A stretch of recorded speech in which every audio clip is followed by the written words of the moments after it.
मानवहाती सहवस्थान अंतर्जातीय कर्मशाला को उद्घाटन करिसेंती मुख्यमंत्री मोहन चरण माझी आसंद देखिबा सीधा आलोचना करिबा पाई ये कर्मशाला रो आज शुभारंभ होईची। ये कर्मशाला रे 7टी देशरू प्रतिनिधि करुछंती अनेक सदस्य माने। हाथीर सुरक्षा एवं मनुष्यर मध्य सुरक्षा एवं परिवेशर मध्य सुरक्षा ये समस्त को आधार करी निश्चित भाव रे आज ये जो ओडिशा रे गोटाए ऐतिहासिक संपर्क रही हाथी मानकर सहित एवं आमे भी जानिछंती किभଳି भाव रे हमर सांस्कृतिक ऐतिह्य भितर हाथी सहित संपर्क अछि। स्वयं महाप्रभु श्री जगन्नाथ हाथी बेशरे आसंती, गज उदाहरण बेश मध्य हेइथांती। एनु निश्चित भाव रे जदि आमे हाथींकर सहित संपर्क मनुष्यर कथा देखिबा तारे ओडिशार प्राय संपर्क सबुठारु घनिष्ठ एवं अधिक एवं पुरीर राजा को मध्य आमे गजपति महाराज मध्य बोली आमे कहि थाउ। तेणु हाथीर सुरक्षा पाई आज गोटाए बहुत जरूरी आवश्यकता हो पड़ी। हाथी आ मनुष्य भितर लड़ई ये गोटाए एमिति परिस्थिति आसी बहुत समय मनुष्य भी मरुचंती एवं हाथी माने मध्य तांको जीवन हानि मध्य होउछि। आउ सेइथि पई आज IUCN species survival commission, wild life trust of India एवं कोलंबस जू एवं एक्वेरियम भली आंतर्जातिक संस्था मानक सहयोग रे हाथीर सुरक्षा पाई आज आम ओडिशार ए भुवनेश्वर अंचल रे चंदका अंचल रे एक केंद्र प्रतिष्ठा आज करा जाइछि। आ ये केंद्र ना होउछि centre for species survival Asian elephant. Bhubaneswar ये जो चंदका अंचल अच्छी आमर एथिरे जो गोड़ीबारी गोटे ग्राम अच्छी से गोड़ीबारी पाखरे यह स्थापना करा जाउछि एवं एथिरे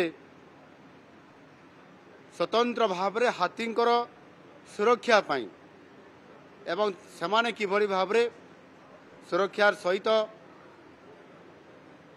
चंदका अंचल एवं ओडिशा रे सेमाने जंगल रे रही पारिबे।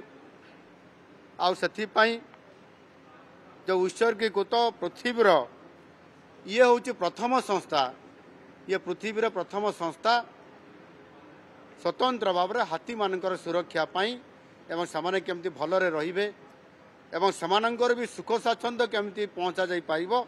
आ सेथि पई ये संस्था काम करिया पई आज आगे आछंती।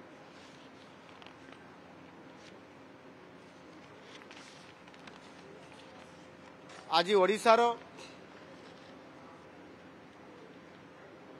आम सरकार आसिला परे एवं या पूर्वरु मध्य विशेष करिकी हाथीर सुरक्षा पाई आमे ओडिशार जो अंचल हाथीर अधिक हाथी संख्या रहउचंती से अंचल आमे कॉरिडोर स्थापना करिछु एवं से कॉरिडोर आमर सिमलीपाल हो कि ढेंकानाल अंचल हो कि अन्य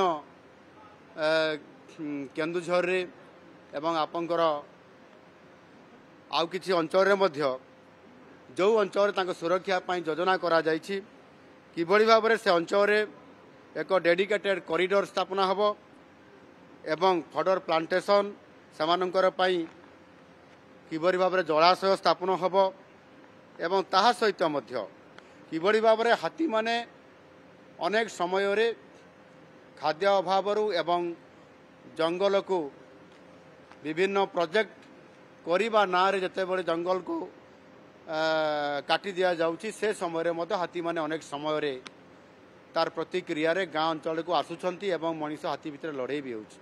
सेति पाई जंगल भितर हाथी माने केमिति गाँ को आसीबे नाही, लोकंकर सहित सीधा सड़क भाव रे तांकर सामना सामनी हेबे नाही, ସେଥିପାଇଁ ମଧ୍ୟ ଜଙ୍ଗଲ ଅଞ୍ଚଳରେ ଜଳାଶୟ ସ୍ଥାପନ କରିବା ସେମାନଙ୍କର ଖାଦ୍ୟ ସେ ଜଙ୍ଗଲ ଭିତରେ ହିଁ କେମିତି ତାଙ୍କୁ ସମ୍ପୂର୍ଣ୍ଣ ଭାବରେ ପର୍ଯ୍ୟାପ୍ତ ପରିମାଣରେ ପ୍ରାପ୍ତ ହେବ ବାଉଁଶ ଗଛ ଲଗାଇବା। ଏବେ ମଧ୍ୟ ନୂଆ ଯୋଜନା ଗୋଟିଏ ମୁଁ ପ୍ରସ୍ତାବ ମଧ୍ୟ ଆମ ଡିପାର୍ଟମେଣ୍ଟକୁ ଦେଇଛି ଯେ ଜଙ୍ଗଲ ଭିତରେ ଧାନ ଚାଷ ମଧ୍ୟ କରାଯିବ। ସେ ଧାନ ଚାଷ ଫସଲ ହେବ, ସେଥିରେ ଗଛ ହେବ ଏବଂ ଧାନ ମଧ୍ୟ ଶସ୍ୟ ମଧ୍ୟ ସେଥିରେ ଫଳିବ। ହାତୀ ଯେତେବେଳେ ଚାହିଁବ ଶସ୍ୟକୁ ଗଛକୁ ମଧ୍ୟ ଖାଇପାରିବ ଧାନ ଗଛକୁ ଏବଂ ଯଦି ଧାନ ସେଥିରେ ଯେତେବେଳେ ପ୍ରଡକ୍ସନ୍ ଷ୍ଟେଜକୁ ଆସିବ ଧାନକୁ ମଧ୍ୟ ସେ ଖାଇପାରିବ ଏବଂ ଜଳାଶୟ କରାଯିବ।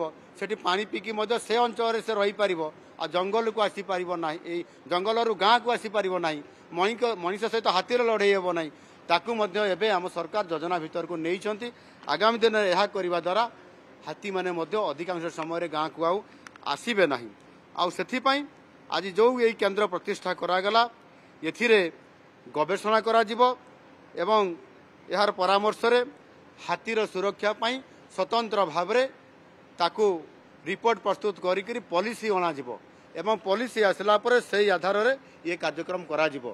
ବିଶେଷ କରିକି ସମଗ୍ର ଦକ୍ଷିଣ ଏବଂ ଦକ୍ଷିଣ ପୂର୍ବ ଏସିଆରେ ଲୋକଙ୍କର ସହଭାଗିତାରେ ହାତୀ ସଂରକ୍ଷଣ ପାଇଁ ଏହି କେନ୍ଦ୍ର ସହଯୋଗରେ ଏହା ସମ୍ପୂର୍ଣ୍ଣ ଭାବରେ ପ୍ରସ୍ତୁତ କରାଯାଉଛି।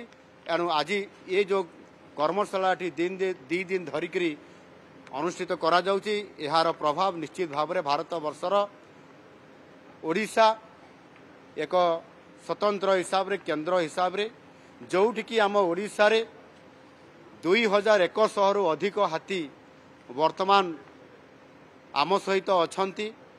ଏଣୁ ଏହା ଭାରତ ବର୍ଷର ଅନ୍ୟ ରାଜ୍ୟ ତୁଳନାରେ ଏବଂ ଯଥେଷ୍ଟ ଆମ ରାଜ୍ୟରେ ଅଧିକ ଥିବାରୁ